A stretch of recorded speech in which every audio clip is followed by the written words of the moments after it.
Schaefer, let me ask you, how many times do you think guys register at a school knowing that they can always not attend said school if they want to beat registration deadlines?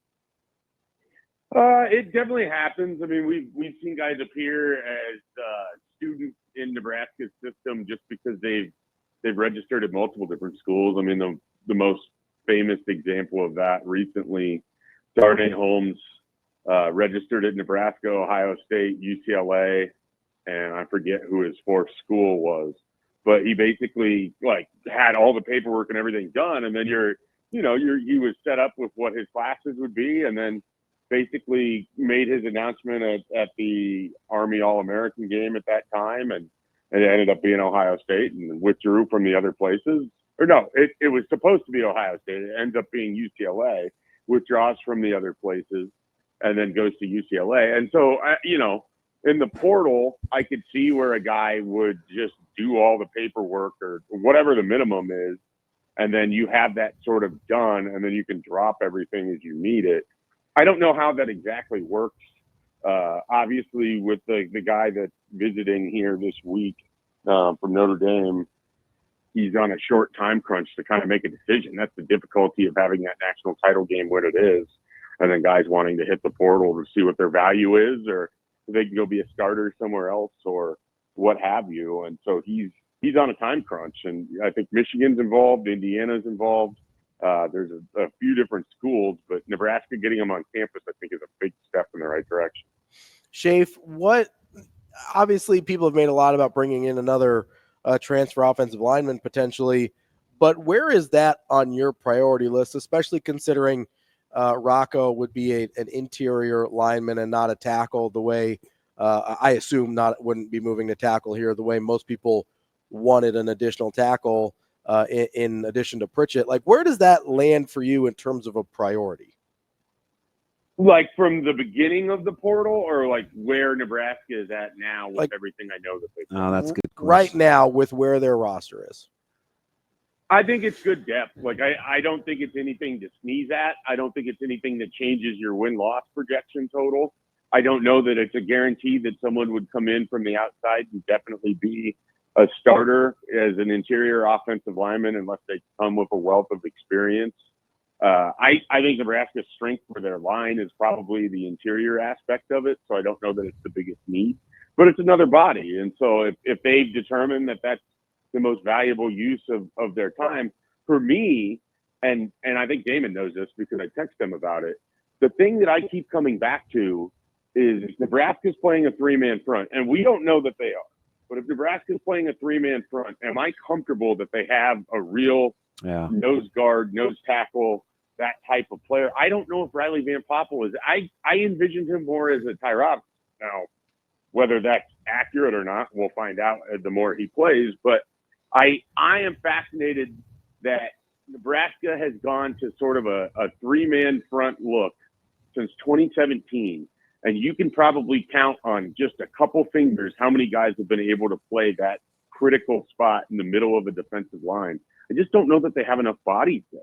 But you have one injury there. Like, if it's not Riley Van Poppel, like, are we talking Elijah Judy? Are we talking Sualafotu? Like, who's the next guy in the middle of your defensive line? I would have thought that would have been a very easy, let's at least get a body. We've got someone that we can put in there.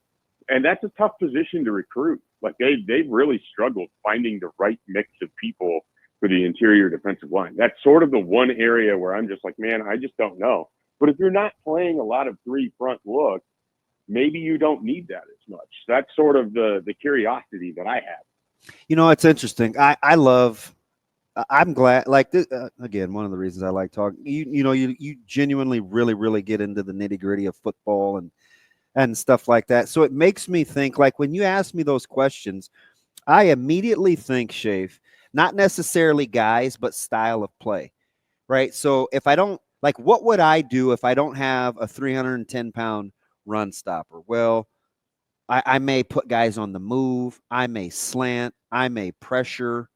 I may do some different things if I want to gap teams out, if I can't occupy. And I think, Mike J., I really do, Butler strikes me as this type of guy, and I just don't know enough yet to know if it was bowl preparation or this is how he wants to be. Like, he strikes me as a pressure guy. So if he wants to be a pressure guy, maybe he puts lighter, quicker guys on the move. You know what I mean? So maybe you don't need definitely. maybe you don't need to hold point as long, because when I look at guys like Judy, who I think is probably like DT1 or DT1A next to Van Poppel, or Keona Davis, or even Van Poppel, who's, I think, uber quick, uber twitchy for a guy that's that big. I think he may put these guys on the move more. So then you're stunting, slanting. Yeah, maybe I don't have to be as, girthy. Because I've always kind of thought the last 10, 12 years, Nebraska was too big on both sides of the ball, given what the Big Ten was doing, if that makes any sense.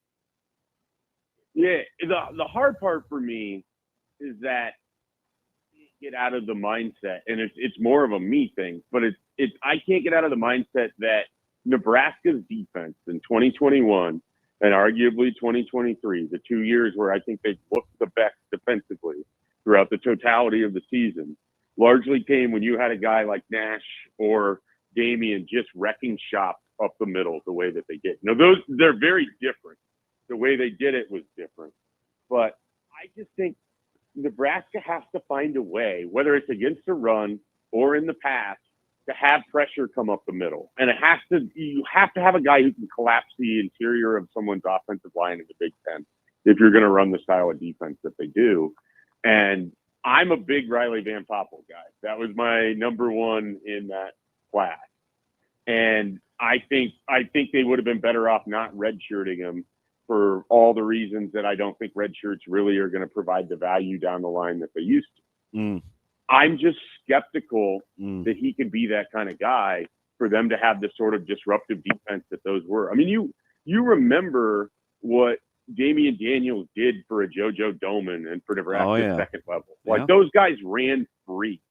And 2023, I felt like Nebraska's linebackers, again, benefited heavily from – I thought Nash was a lot better in 23 than 24. I think health is a big part of that. But I just think, like, can Riley Van Poppel be that guy? And then the other thing is, do you have enough bodies?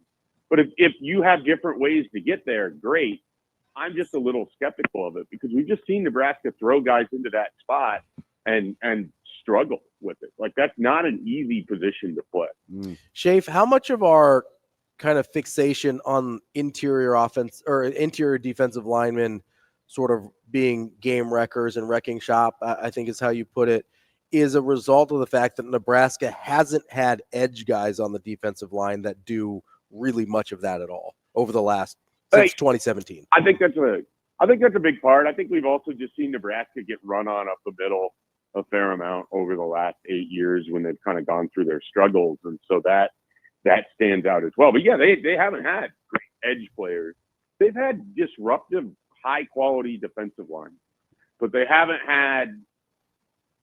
You haven't had like the Randy Gregory type, which is rare, but it just doesn't feel like Nebraska has had that coming off the edge. Now, Ty Robinson provided an entirely different experience, and that's more of what Nebraska's defensive line is theoretically going to look like. You know, as Damon was talking about John Butler and what he might be looking for, I just kept thinking about watching, the Buffalo Bills defensive front with Ed Oliver and all of those guys. And another lighter, quicker guy. That's a super unique cat, though. Like, I mean, you remember when he was at Houston and how we wondered if he was going to be the one gap guy or the two gap guy. Right. That's a great pull. And now it's like great pull. You can put Ed Oliver anywhere on a defensive line, he's going to win. He's that good. Yeah, we literally critique that guy coming out of Houston. I'm like, he can't be blocked. What difference does it make? I think he fell to like pick 13 or 14 in a draft where it seemed like he was one of the 5 best players, if you just look at what they were doing in college. But so when you were talking about that kind of made me think about it from a little bit different perspective. You look at the Bills and they had the Iowa kid as well on their edge. Like they've had some unique defensive lines, which is sort of an unsung part of their success defensively, whether it was Leslie Frazier initially or what they have now. And so that does make me wonder if they can get to the same type of thing, just utilizing different body styles than maybe I was anticipating, or the traditional of what you have in the middle. You know what it makes me think of? The whole Gerald McCoy versus Ndamukong Suh thing, where it was kind of the 1-gap, 2-gap thing. And is he you know what I mean? Like, so maybe now these D-line can train in such a way where we don't have these kinds of conversations of guys coming out of college. You know what I mean? Where if they can play multiple across, or stylistically, you can play a certain way behind them, so it's not as big of a deal initially on if you can or can't do something. Are you a gap guy? Do you need to be in a shade? Can you play head up? Like, maybe you don't have to go through that. Maybe you can line up head up and put them on the move, or line them up in a gap in like a 1 or a 3. You have me thinking here. Would you say that the type of linebacker that you want to play is entirely dependent on the style of defensive lineman that he has in front of him? Yes. I don't know that I thought about it in that sense, and I don't know that everyone thinks about it in that sense either. But when I'm talking about what Damian Daniels was doing, it makes life a hell of a lot easier for a Luke Reimer to have a Damian Daniels. Oh, it totally matters where.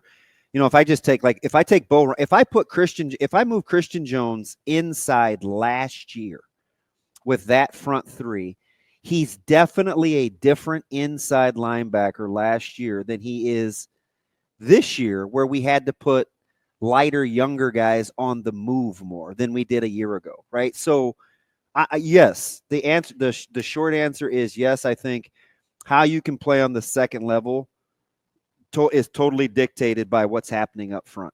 So then you have to have a good variety of body types on the second level. Yeah, I mean, Ray Lewis was a Hall of Famer, but they're experimenting a 3-4. He was miserable, right? I mean, it's like odd front, guards run. Look at Barr. You saw it firsthand in Minnesota. I mean, if you didn't have to put him in coverage, he was okay. So I would stop well short of calling him good at any point in his career, but he was at least okay. That's why guys like McCullough are interesting. Like, that's why I think he's a second level guy. I don't think he's a rover. I don't think can play on the third level. I think he's a second level guy because he's disruptive potentially when he's on the field, and you can play him a multitude of ways. You can put him on the move. You can say pick a spot and go. Like, I think he helps you not need, if he's on point, he helps you not have to have a guy anchor point at the nose. Do you know what I mean? Yeah. Well, I know what you mean. I don't know if Nebraska can pull it off in practice. Those are going to be two entirely different things. From what we're describing, it sure seems like Nebraska is going to look or more different defensively than maybe what you might have thought, given that they retained a coach from the same defensive staff to be the defensive coordinator. Would you see how many pressures they brought in the bowl game? Like, that's why I'm curious how they're going to practice with the numbers, right? If you only have 7 or 8 backs and people think that's a lot, like, you still have to get your guys ready and your defense ready, and then, or you have to cross-train both without compromising workload. Like, the ability to practice is going to be fascinating. Yeah, and then of course you're obviously limited, so you have to maximize that time of which you're actually allowed to be out there practicing. So if you have 2 guys at the position group that you're talking about are both nicked up, you're even lighter than you were before. You can't grab one of the like what if you don't have Booth and Parker one day at practice or something, and like, those guys aren't in the immediacy role of playing? Is it like, who's the defense going to practice against? Yeah. No, hypothetically, I've just used those 2 because they're young. And so it does make it certainly is going to make things interesting. Now, you could counter that argument with there's a lot of teams that haven't had 140 players on their roster and still have managed to practice successfully and then go have success on the field. So we don't have to make a mountain out of this, but it certainly will be unique as to how they change their style. Yeah, and I mean, the NFL's been practicing with less than. But it's different, though, and they give up a little physicality. Yeah, and maybe that's what we'll see. And they're also in the NFL. Correct. You don't have to worry about whether your 1 or 3 technique is going to do his job. You either bench him or you cut him and you go get a new guy. Yeah. I mean, if he's not doing his job, it's a very drastically different outlook than finding the freshman that you determine early on can't do the job either. Yeah, good point. Good point. Schaefer, as we kind of wrap up conversation here, obviously with the visit of Rocco Spindler, are you anticipating any other additions before spring ball, or is this kind of either this is it or we're done here?